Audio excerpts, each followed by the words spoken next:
কৃষ্ণনগরে মুখ্যমন্ত্রী শুভেন্দু অধিকারী, আপনাদের জানিয়ে রাখবো, কৃষ্ণনগরে মুখ্যমন্ত্রী শুভেন্দু অধিকারী বহরমপুর যাওয়ার পথেই কৃষ্ণনগরে এক রেস্তোরাঁয় মুখ্যমন্ত্রী।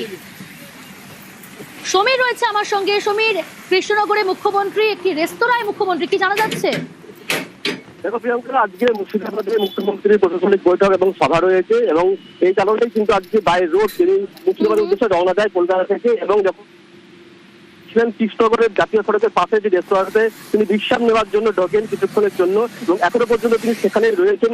12টা 15 মিনিট নাগাদ তিনি রেস্তোরাঁয় ঢোকেন এবং সেখানে কিন্তু আগে থাকতে উপস্থিত ছিল কৃষ্ণনগরের পুলিশ সুপার এবং জেলা শাসক, তারা উপস্থিত ছিলেন। তারা মুখ্যমন্ত্রীকে স্বাগত জানান এবং তাদের মধ্যে এখন আলাপচারিতা চলছে এবং তিনি বিশ্রাম নিচ্ছেন। হয়তো কিছুক্ষণ সেখানে থাকবেন, এরপরেই কিন্তু তিনি মুর্শিদাবাদের উদ্দেশ্যে রওনা দেবেন। তবে একটা উল্লেখযোগ্য বা দেখার মতো যেটা ঘটনা, অন্যান্যবার আমরা দেখেছি যে রাজ্যের মুখ্যমন্ত্রী যখন কোনো যান কোথাও বাইরে তখন রাস্তা ব্লক করে দেওয়া হয়, কিন্তু আজকের ক্ষেত্রে কোনো রকম প্রশাসনিক তৎপরতা সেরকম ছিল না। অর্থাৎ মুখ্যমন্ত্রী যাচ্ছেন, তার জন্য যে ভিভিআইপি ক্যাটাগরির যে নিরাপত্তা ব্যবস্থা থাকলেও তার সত্ত্বেও কিন্তু তাদেরকে কোনো রকম ভাবে জাতীয় সড়ক অবরুদ্ধ করা হয়নি, সাধারণ মানুষের চলাচলের ক্ষেত্রে কোনো রকম বিঘ্ন ঘটানো হয়নি এবং স্বাভাবিকভাবে কিন্তু মুখ্যমন্ত্রী রেস্তোরাঁয় ঢোকেন এবং সেখানে বৈঠক করছেন।